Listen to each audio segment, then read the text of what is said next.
Everyone, welcome back to your weekly market outlook. This is for the 28th of April 2025. Let's do a little bit of a quick recap of last week. Obviously, we have a very short week, the past 2 weeks.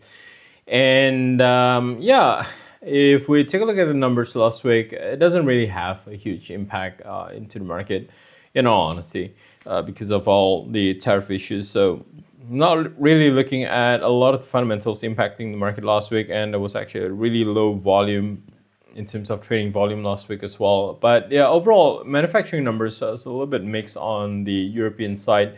The US numbers did pick up a little bit on the flash manufacturing PMI. That goes up from 50.2 to 50.7.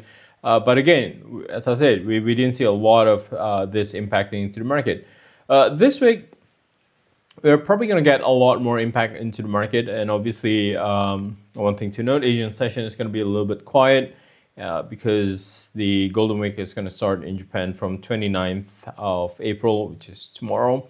And we're going to be looking at the labor numbers this week as well. Again, as I say, this is probably not going to have a huge impact into the market unless the unemployment jumps up to 4.5%. Other than that, Bank of Japan is definitely going to keep interest rates unchanged at this point in time. I don't think they are going to be willing to hike interest rates, considering the whole issues with how tariff could actually impact the economy at this point in time. So yeah, a lot of concerns still revolving around the tariff issues there. All right. Let's take a look at the technicals here. The Aussie is currently still stuck at that bearish order block there, still being capped by 64 cents unless we have a clear break above that level. And unfortunately, I don't think we're going to be looking at that scenario there. The RSI is currently still being capped by 60, so the order block is really holding on strong on the Aussies at this point in time. Obviously, election's still going to play a huge part of, with this weekend's election in Australia. I think for now, for this week, the Aussie is likely going to be stable at best at this point in time. I'm not expecting huge volatility coming up from the Australian dollar at this point in time. The euro is still pulling back a little bit from that 1.15 high there, but it didn't break below that 2023 high that was actually acting as a resistance, and now it's likely going to be acting as a support. Again, we didn't see the volume last week.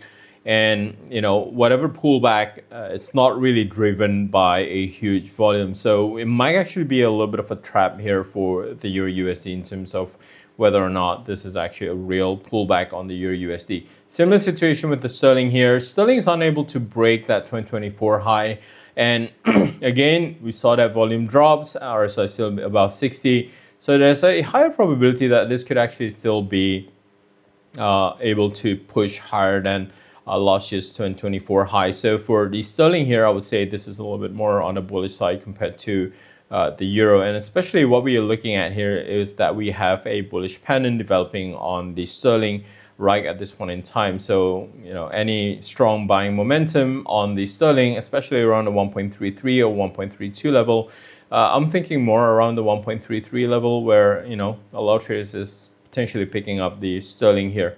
Right, dollar yen at this point in time, definitely not looking to buy the dollar yen. Again, the issues that we have here is that we are looking at the volumes dropping down the past 2 weeks on the dollar Japanese. Especially last week, we constantly saw volumes that is, below 1 million in terms of contract size. We were looking at a movement that's actually below 500,000 contracts a day on the dollar Japanese. And so we are looking at the volume really going down last week, but we see the dollar yen kind of recover a little bit. So I don't think this is driven by a lot of traders at this point in time. We don't see carry trades jumping back on this opportunity. Otherwise, we would have seen a spike in the volumes here at this point in time. The RSI is also pretty low. It's just hovering above that 40 level, but once it dips below the 40 level, we could actually see further weakness on the dollar Japanese yen here.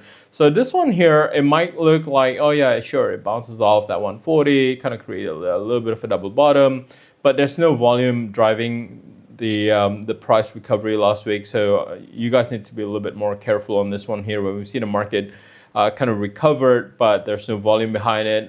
Typically, it could actually be a little bit more of a bull trap. So yeah, I think sellers could still be in control here. And again, it really depends on the volume, and obviously depends on the development from all the trade deals that's been ongoing here. And again, comments coming out from Trump kind of flip-flops every 48 hours.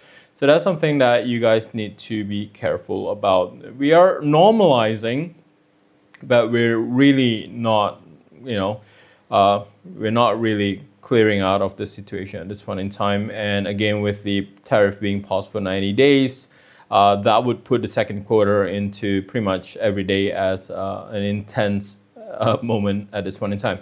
So yeah, monitor what Trump's saying. Again, he flip-flops every 48 hours, and he talks about talking to China at this point in time, but deflects the question in terms of who is talking and when did he last spoke to presidency at this point in time. So yeah, a lot of stories being told here, and comments coming out from China is that anything that comes out from the US is likely going to be fake news. Don't believe it. And at this point in time, Trump is basically just saying anything that he wants to bring back confidence into the market. But obviously, from the volumes that we saw in the market there last week, not a lot of people are actually buying into that. And whatever recovery here could potentially be a little bit more of a bull trap. So we don't have consistent confirmation in terms of directions as of yet until volume starts picking up. And hopefully we'll get that volume to pick up this month here, or when May started, or at least if we get further information in terms of how the trade deals are developing from the US there. All right, so with that, good luck to your trades for this week, and I'll see you soon.